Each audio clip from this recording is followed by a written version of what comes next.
Salut, c'était Voir, j'espère que tu vas bien. Aujourd'hui, je vais t'expliquer en une minute ce qu'il s'est passé dans la bande-annonce de la semaine. Alors reste bien jusqu'à la fin pour être au courant de tout. On tenait également à rappeler à toutes celles et ceux qui ne savaient pas encore, de disposer d'un lien vers la bande-annonce officielle Demain nous appartient juste en dessous de cette vidéo dans la description. Alors n'hésitez pas à aller voir juste après cette vidéo. Sachez aussi que nous avons ouvert une page Tipeee que vous pouvez dès à présent retrouver dans la description si vous souhaitez soutenir notre média. C'est parti.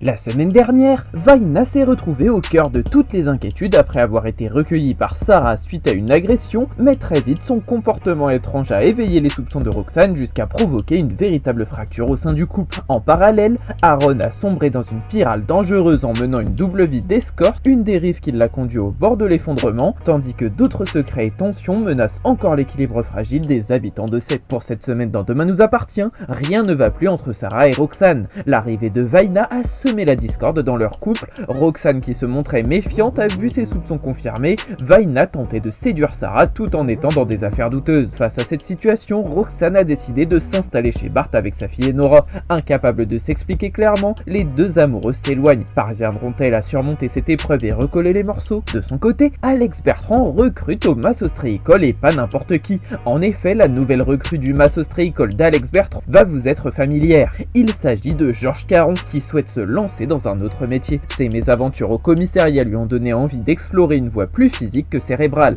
On dirait bien que Bruno ne se réjouit pas de cette arrivée. Puis Karim et Emily ont le droit à un incroyable dataset en amoureux, et après un passage au stand de tir du policier, c'est désormais à la mère d'Esme et Diane de montrer à son chéri ce qu'elle aime faire dans la vie. Karim Saïd emmène alors sa dulcinée Émilie Collin pour un rendez-vous romantique à cheval qui va faire fondre nos petits cœurs. La vidéo explicative est terminée, j'espère qu'elle t'a plu. Si c'est le cas, n'hésite pas à liker, éventuellement à t'abonner pour suivre les prochaines vidéos. Salut!